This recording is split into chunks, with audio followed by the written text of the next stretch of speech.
Hi everyone, स्वागत है आपका सैटरडे अर्ली मॉर्निंग में। और अभी 6 बजे का टाइम है और हो रही है ज़ोरदार बारिश।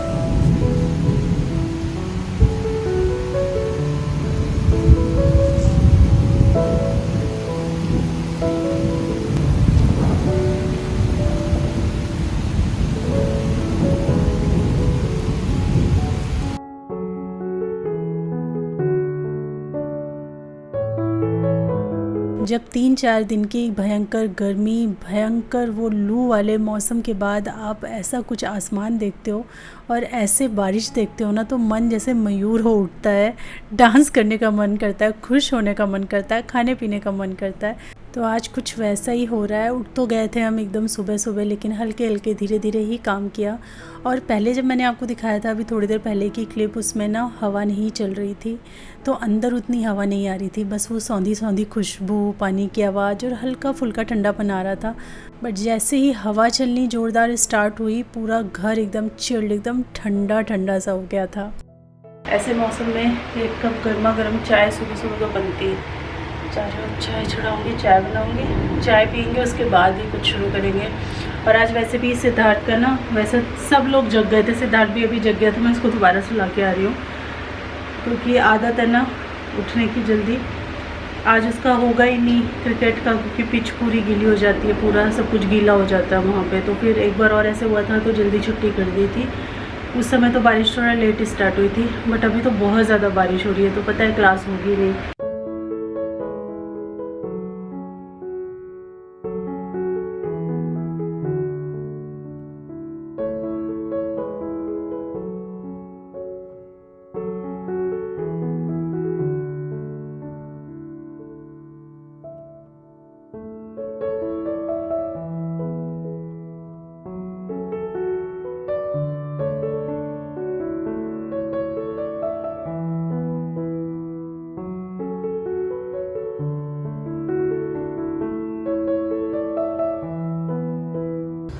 ये हमारा नया ह्यूमिडिफायर आया है और इसको लेके जहाँ जा रहे हैं वहाँ घूम रहे हैं, अपने बगल में रखे हुए हैं। अभी योगा करूँगा यहीं पे।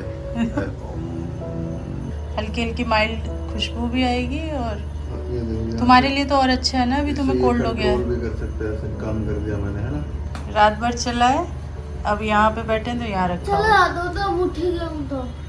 आज होगी नहीं क्लास बेटा। आज कहाँ होगी बारिश? देखिए जबरदस्त बारिश हो रही है, हल्की नहीं है, बारिश हो ही नहीं है अभी भाई। बहुत गजब की बारिश और आंधी तूफान हो रहा है। आज क्लास होगी ही नहीं, पॉसिबल है नहीं हो गया। देखो पानी भर गया है, बहुत पानी भर गया। ये तो देखा ही नहीं मैंने। यहाँ पे थोड़ी सी बारिश होती नहीं है कि पानी भर जाता है इस जगह पे ना, पता नहीं ब्लॉकेज है। पेड़ पौधे एकदम साफ सुथरे से दिख रहे हैं, नहाए धोए से, एकदम नहाए धोए से हो गए। चाय भी यहाँ पे उबाले मार रही है, हो चुकी है। चलिए इसको छानते हैं। अभी तक हवा नहीं थी ना, अब देखो कितनी तेज हवा हो गई है।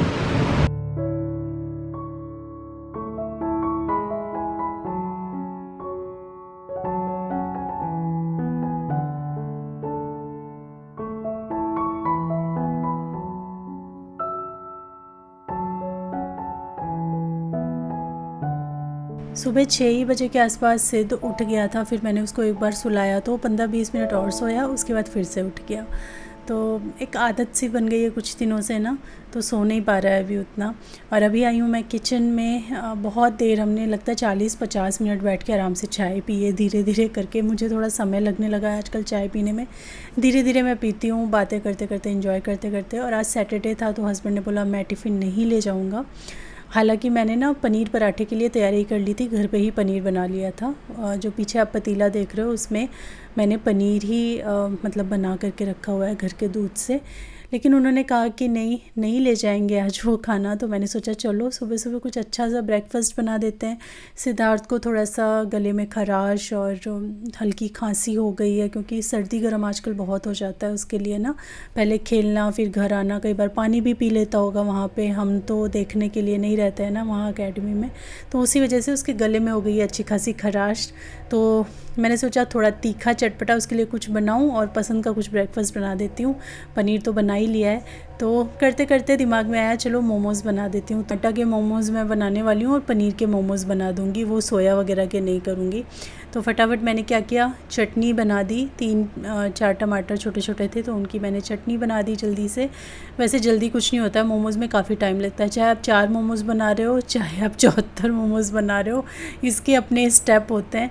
और फिल करके उनको पतला पतला बेल के भर के स्टीम करने में समय तो भाई लगता है। बट मैंने सोचा चलो लंच के लिए कुछ नहीं बना रही हूँ, टाइम है तो यही बना देती हूँ, सिद्ध भी खुश हो जाएगा।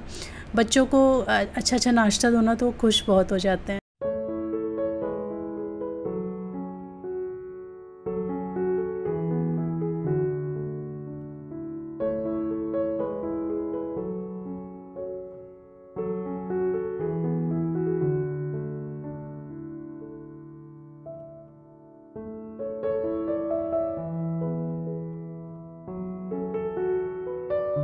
मोमोज़ बिल्कुल रेडी हो गए हैं। जितनी देर मैं किचन में थी मोमोज़ बना रही थी, सिद्धार्थ एक बार भी किचन में नहीं आया। तबीयत ठीक नहीं थी तो लेटा हुआ था, आराम से कुछ अपना मोबाइल में देख रहा था।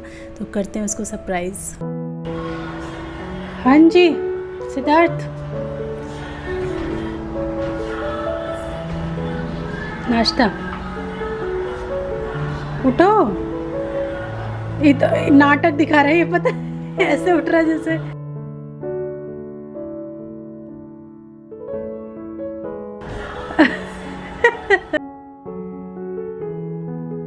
चलो आप खा लो, रहने दो। वैसे ये पापा के ही हैं। तुम्हें बस दिखाने के लिए लाई थी, ये सही में पापा के हैं। ये लो। तो नाश्ता पानी का कार्यक्रम डन होने के बाद, हस्बैंड के ऑफिस चले जाने के बाद मैंने किचन साफ़ किया।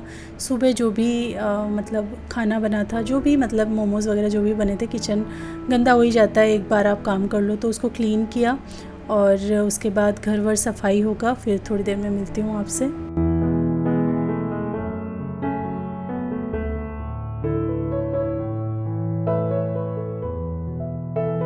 टाइम यही कोई हो गया है 12:30 के करीब। घर के सारे काम जो है वो निपट चुके हैं।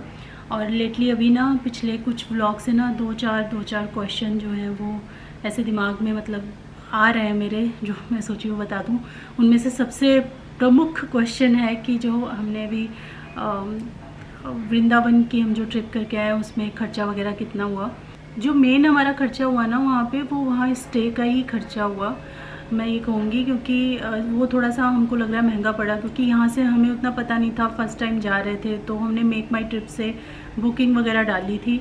अगर हमें ऐसे पता होता तो वहाँ और सस्ते रूम्स मिल जाते। हमने जो रूम लिया था ना एक दिन के लिए, उसकी बुकिंग हुई थी 4000 की, 4000 एक दिन का। तो वो मुझे थोड़ा महंगा लग रहा है। हालांकि रूम वगैरह काफ़ी साफ़ सुथरा अच्छा था, वो एक अलग बात है, बट मिल जाता है आपको। लेकिन मेक माई ट्रिप में पता है एक क्या चीज़ है जो हमें वहाँ जाके पता चली। जैसे हमने सिद्धार्थ का डाला था, तो जैसे ही आप 2 एडल्ट के साथ में एक बच्चे का डालते हो मेक माई ट्रिप में, तो ऑटोमेटिक वो लोग क्या करते हैं, एक एक्स्ट्रा बेड उसके साथ जोड़ देते हैं और उसकी कॉस्ट जोड़ देते हैं 900 रुपीज़ कुछ। तो हमने क्योंकि वहाँ ऑनलाइन करवाया बुकिंग ना, तो वो कॉस्ट उसमें जुड़ गई 900 रुपये। और जब हम वहाँ गए तो हमें ज़रूरत ही महसूस नहीं हुई एक्स्ट्रा बेड की, बेड काफ़ी बड़ा था। फिर हमने उनको बताया कि ऑनलाइन तो हमारा जो अमाउंट है वो डिडक्ट हुआ है 1 एक्स्ट्रा बेड के हिसाब से, तो क्या वो उसमें कुछ कर सकते हैं कि जैसे हम एक्स्ट्रा बेड नहीं ले रहे हैं तो हमें पैसे रिटर्न हो जाए या कुछ उसमें डिस्काउंट मिल जाए। तो उन्होंने मना कर दिया कि नहीं, ऑनलाइन में वो कुछ भी नहीं कर सकते हैं। अगर हमने वहाँ पे वैसे बुकिंग करवाई होती तो उसमें वो शायद कुछ कर सकते थे। तो हमने बेड भी नहीं लिया और जो हमारे 900 रुपये हैं वो तो एकदम एक्स्ट्रा चले गए। उन्होंने बताया कि 8 साल से अगर कम उम्र के बच्चे हैं ना तो आपका वो एक्स्ट्रा बेड चार्ज नहीं होता है। अगर आपका 11 साल का भी बेटा था, आप 8 साल डाल देते। तो वही हमें इतना पता नहीं था, नॉलेज भी तो होनी ज़रूरी है ना उस चीज़ की, तो हमें तो पता नहीं था। तो हमने तो जितनी एज थी उतनी ही डाली, जिसकी वजह से 900 एक्स्ट्रा, वो तो बिल्कुल ही एक्स्ट्रा लगे। तो वो सबसे ज़्यादा हमें चार्ज लग रहा है। थोड़ा कम भी उससे मैनेज हो सकता था, लाइक 2-2.5 हज़ार के भी रूम मिल सकते थे। उसके बाद फिर पेट्रोल का खर्चा लें तो हमने टैंक फुल करवाया था जो नियर अबाउट 3000 के आसपास हो जाता है। तो वो पूरा भी नहीं खर्च हुआ, जाना आना होके। हस्बैंड एक दिन ऑफिस भी गए, उसके बाद पेट्रोल कम हुआ, उसमें दोबारा भरवाना पड़ा। तो 2500-2600 रुपये आप ले लीजिए कि पेट्रोल का, तो 4000 हो, 2600 वो। वहाँ खाने पीने और जो रिक्शे का किराया उराया लगता है ना, तो वो आप मान लीजिए 2000 रुपये। 4 किलो हमने पेड़े ख़रीदे थे तो काफ़ी अमाउंट उसमें ही चला गया। तो आप 2-2.5 हज़ार वहाँ पे कैश खर्चा, खाना पीना, घूमना फिरना, किराया विराया वो लगा लो, बस इतना ही। 8 साढ़े 8 के करीब आप समझ लीजिए हमारा जो खर्चा है वो आया था, 8 साढ़े 8 के करीब में। तो ये मैंने आपको खर्चा बता दिया। और अभी ये जो लास्ट वीडियो डाली ना, उसमें ये वाले कड़े के ऊपर बहुत क्वेश्चंस आ रहे थे कि ये क्या सोने का आपने नया लिया है। ये ना कॉपी है कार्टियर ब्रांड की, जो कि काफ़ी बड़ा गोल्ड का ही ब्रांड है और काफ़ी एक्सपेंसिव उनकी ज्वेलरीज होती हैं, उनमें ऐसे कड़े मिलते हैं, बिल्कुल इसकी कॉपी है ये बहुत तरीके के गोल्ड, सिल्वर, रोज़ गोल्ड सब में अवेलेबल है। जैसा कि कार्टियर ब्रांड में अवेलेबल है वैसा ही सारी कॉपीज़ आपको मिल जाएगी। तो मैंने लगभग 1.5-2 साल पहले अमेज़ॉन से मंगाया था। 1-2 बार मैंने पहना भी है, आप लोगों ने गौर नहीं किया होगा।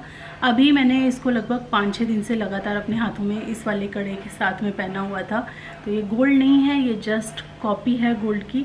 उसके बाद मैं ना वहाँ से बुद्ध बाज़ार से कुछ ज्वेलरी लेके आई हूँ। एक तो ये रिंग, ऐसे ही हम लोग घूम रहे थे, वहाँ पे गए थे सब्जी वब्जी लाने और पसंद आ गई मेरे को ये रिंग। बहुत ज़्यादा पिंक कलर की है, जिस कलर का मैंने सूट पहना हुआ है लगभग उसी पिंक कलर की है, मुझे बड़ी अच्छी लगी है। मैंने ऐसे ही आप लोगों को दिखाने के लिए भी पहनी है, ऐसे रोज़ पहनने वाली नहीं है। और ये एक जैसे गले की चेन होती है ना, इस टाइप की बड़ी चली हुई है, ये भी 100 रुपीज़ की है। तो ये मिल रही थी वहाँ पे, मुझे वाला डिज़ाइन काफ़ी पसंद आया तो मैंने ले लिया। मैंने कहा ऐसे कभी कभी घर पे आप डाल सकते हो, अच्छी लगती हैं। तो ये है मेरी न्यू ज्वेलरी, कुछ भी रियल नहीं है, सब ये सब फेक हैं, बट बड़ी सुंदर लगती हैं। आप कभी कभी पहनो ना। तो इसका लिंक मैं डिस्क्रिप्शन में दे दूँगी। इन सब का तो नहीं दे सकती ऑब्वियसली, ये तो मिल जाते हैं हर मार्केट वगैरह में। इसका मैं लिंक दे दूँगी डिस्क्रिप्शन में, आप देख लेना। और आप लोगों से बातें करने के बाद सीधा फिर मुझे लंच बनाने के लिए जाना पड़ा, क्योंकि आज सुबह कुछ भी ऐसा नहीं बना था जो कि लंच में कैरी फॉरवर्ड हो सके। तो मुझे बनाना था खाना, तो सोच विचार के डिसाइड किया चलो दाल रोटी बना लेते हैं। वो इसलिए डिसाइड किया क्योंकि सुबह जो मोमोज़ के लिए मैंने आटा वगैरह किया था वो ज़्यादा था, बचा रखा था, तो उसकी रोटी और लौकी और चने की दाल थोड़ी गाढ़ी करके, क्योंकि चावल के साथ नहीं रोटी के साथ खानी है, तो वही बढ़िया तड़के वाली जो तड़का दाल होती है वो मैं यहाँ पे प्रिपेयर करने वाली हूँ।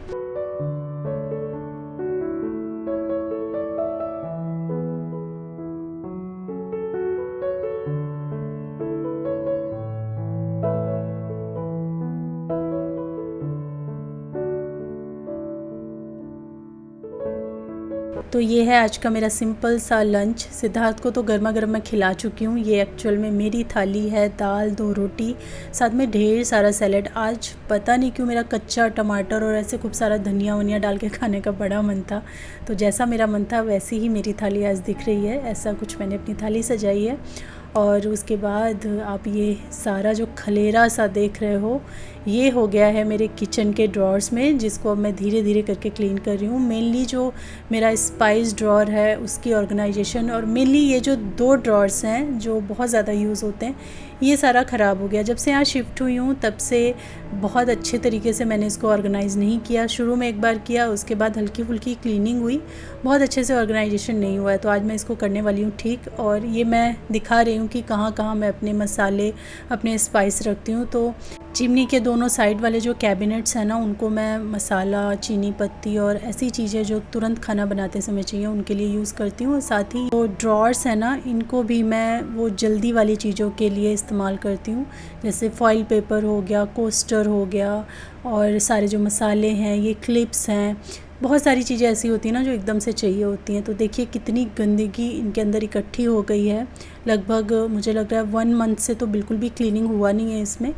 तो चलिए इसको अच्छे से क्लीन करते हैं और बढ़िया तरीके से ऑर्गेनाइज़ करते हैं। बहुत सारे मेरे स्पाइस के डब्बे हैं जो खाली पड़े हुए हैं, जिनमें मैंने अभी फ़िल नहीं किया था। इसी दिन का वेट कर रही थी कि जिस दिन सफाई करूँगी उस दिन अच्छे से उसी दिन सारा काम करूँगी। वैक्यूम करके फिर गीले कपड़े से अच्छे से क्लीन कर दिया है। और यहाँ पे कुछ चीज़ें ऐसी होती हैं ना जो बहुत महीनों महीनों चलती हैं। तो ये जो सरसों के, एक तो राई और एक तो सरसों वाला डब्बा था, बहुत महीनों से ये चल रहे थे, तो ये धुले नहीं थे। ऐसे क्या होता है, कोई भी डब्बा खाली होते ही तुरंत मैं इसको धो करके ही दोबारा रिफ़िलिंग करती हूँ। तो बड़े दिन से चलते जा रहे थे, ये चलते जा रहे थे, तो काफ़ी गंदे हो गए थे। तो इनको मैंने दूसरे धुले डब्बों में ट्रांसफ़र किया। और ऐसी कुछ चीज़ें मैं कर रही हूँ, जैसे बड़े डब्बे डब्बे लायक अब ये मसाला बचा नहीं रहता, तो छोटे डब्बे में रायता मसाला मैंने शिफ्ट कर दिया है। और जो गंदे डब्बे हैं उनको सबको मैं अच्छी तरीके से धो दूँगी। यहाँ पर ना एक छोटा सा किचन टिप मैं आपको देना चाहती हूँ। जैसे मसाले डब्बे या कोई भी बड़े डब्बे भी आपको वॉश करने हैं, तो उसके हिसाब से आप एक बर्तन ले लो, उसमें गर्म पानी डालो, थोड़ा सा डिश लिक्विड डालो, और ये जो हमारा कपड़े धोने वाला पाउडर होता है, कोई भी आप यूज़ कर रहे हैं, सर्फ एक्सेल, एरियल, टाइड, घड़ी, कुछ भी आप यूज़ करते हैं, बस जो वो पाउडर वाला डिटर्जेंट होता है वो ले लो आप थोड़ा सा, सिर्फ एक छोटा चम्मच मैंने लिया। बहुत अच्छा झाग इनसे बन जाता है। और इसके अंदर ना डिप करके आप अपने सारे कंटेनर रख दो, चाहे प्लास्टिक के हैं चाहे कांच के हैं। इतने बढ़िया तरीके से क्लीन होते हैं ना। आप 15-20 मिनट भी रख दो अगर कम गंदे हैं, और अगर ज़्यादा गंदे हैं तो आप 1 घंटा छोड़ दो कंटेनर को, उसके बाद अच्छे से क्लीन कर दो। इतने चमाचम कंटेनर हो जाएंगे ना आपके, जितने आपके डिश लिक्विड से भी नहीं होंगे। और अगर ज़्यादा आपके बड़े वाले कंटेनर हैं, और या फिर ज़्यादा बहुत क्वांटिटी में एक ही बार में आप क्लीन कर रहे हो, तो बड़ा सा टब ले लो, या फिर बेसिन में अगर आपकी पानी रुकने का सिस्टम है तो उसमें आप जाम करके उसको, और देन आप इसको डिप करके छोड़ो। बहुत बढ़िया बेहतरीन तरीके से आपके सारे डब्बे क्लीन हो जाएंगे। तो यहाँ पे मैंने छोटा सा ही ये बर्तन लिया। एक्चुअली मैंने सिद्धार्थ को स्टीम दी थी, तो ये बड़े पतीले में दी थी, उससे जो गर्म पानी बचा था मैंने उसी में ये रीयूज़ कर लिया उसको। तो छोटे पतीले में ही रखा, और 15 मिनट के लिए एक बैच में उसमें डिप कर रही हूँ, उसको धो के निकाल रही हूँ, फिर दूसरा बैच डाल रही हूँ। ऐसे मैं क्लीनिंग कर रही हूँ यहाँ पे। और इधर जो है ये वाले जो मेरे कंटेनर हैं, इन पे बस हल्की सी धूल लगी हुई थी, सारे साफ़ सुथरे थे, तो इनको मैं एकदम खाली करके एम्प्टी करके क्लीन नहीं कर रही हूँ। और साथ साथ मैं देखिए लिखते भी जा रही हूँ, जो जो चीज़ें मुझे नज़र में आ रही हैं कम हैं, 1-2 दिन में ख़त्म हो जाएंगी, या कुछ चीज़ें बिल्कुल ही ख़त्म हो चुकी हैं, उनकी मैं लिस्ट बनाते जा रही हूँ, क्योंकि आज से कल तक में मुझे राशन भी ऑर्डर करना है। और बस इनको जो मेरा होम स्प्रे है जो घर पे मैं बनाती हूँ क्लीनिंग के लिए, वो बस डाला है। अच्छे से कपड़े से इनको वाइप कर देंगे, और ये चमकदार एकदम जो कंटेनर है ये निकल आया।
इसी बीच में ना चाय पीने की इच्छा लगी मन को, तो फटाफट मैंने चाय भी यहाँ पे चढ़ा दी। हालांकि बड़ी अर्ली हो गई थी ये चाय, 3:30 या 4 बजे के आसपास ही मैंने चाय पी ली थी। और बीच बीच में ये जो डब्बे हैं, ये मसाला डब्बा वगैरह भी धोती जा रही हूँ।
सारे ड्रॉर वगैरह मेरे अच्छे से अरेंज हो गए हैं। उसके बाद मैंने बाहर से भी इनको वाइप किया था अच्छे से।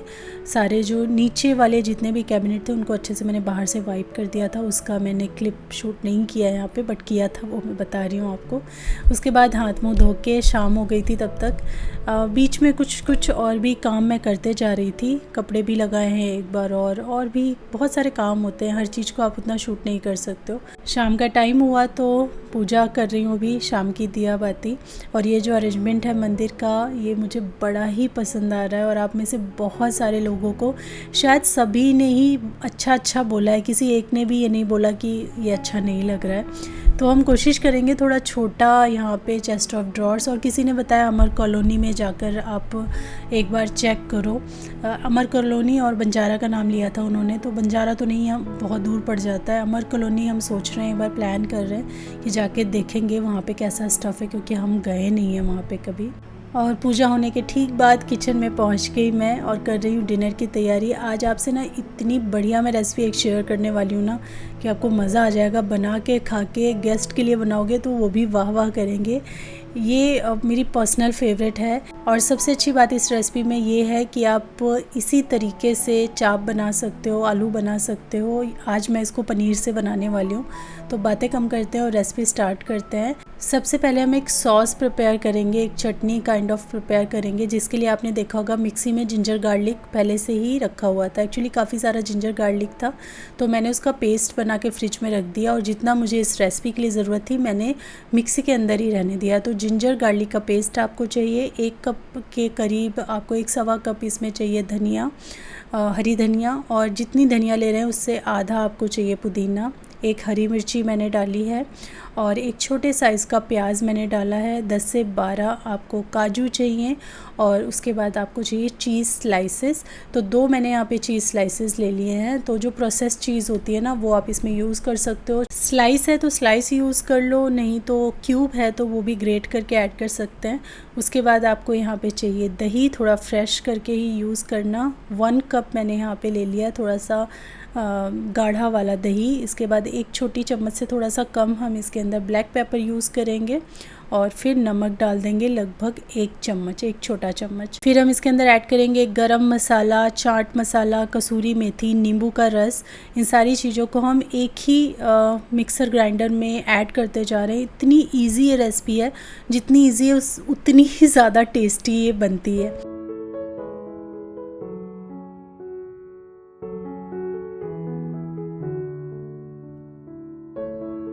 ये जो हमारा सॉस है या चटनी है, ये ऐसे हम अच्छे तरीके से स्मूथ करके पीस लेंगे। और यही हमारा बेस होगा, ये मैरिनेशन होगा हमारे पनीर के लिए। अगर आप चाप बना रहे हैं तो इसी के अंदर आप चाप बना सकते हो। ये एक्चुअली अफ़गानी पनीर टिक्का की रेसिपी है। अगर आपको सिर्फ पनीर टिक्का चाहिए, क्योंकि मैं ग्रेवी वाला बना रही हूँ, तो अगर आपको सिर्फ पनीर टिक्का चाहिए तो इतनी ज़्यादा क्वांटिटी में ये सारी चीज़ें मत डालिएगा। छोटा जो मिक्सर ग्राइंडर होता है उसमें थोड़ा सा यही सारी चीज़ें जाएंगी, बट थोड़ा अमाउंट में बनेगा, वो आप बना लीजिए। अगर ग्रेवी नहीं बनानी है तो टिक्का बनाना है। अगर आपको टिक्का के साथ ग्रेवी बनानी है तो आप ये चटनी, ये मैरिनेशन, ये सॉस ज़्यादा करके बनाना। थोड़े में आप अपना पनीर या चाप मैरिनेट कर सकते हो और बाकी बचा हुआ आप कुक कर सकते हो। तो यहाँ पे मैंने थोड़ा सा बिल्कुल ये मैरिनेशन ले लिया है और इसमें पनीर को ऐसे कोट करके रख दिया है। क्योंकि मुझे ग्रेवी वाला बनाना है तो मैं इसको सिर्फ 15 मिनट के लिए ऐसे ही छोड़ रही हूँ। लेकिन अगर आप टिक्का बनाते हो तो मैं रिकमेंड करूँगी कम से कम फ्रिज में आप डाल करके इसको 3 से 4 घंटे के लिए ऐसे ही छोड़ दो। सारे जो फ्लेवर्स हैं, पुदीना, धनिया और जितने भी फ्लेवर्स हैं इसके अंदर, वो सारे आपके टिक्का के अंदर, पनीर के अंदर हो जाएंगे। तो जब आप टिक्का खाओगे ना तो बड़ा ही बेहतरीन टेस्ट आने वाला है।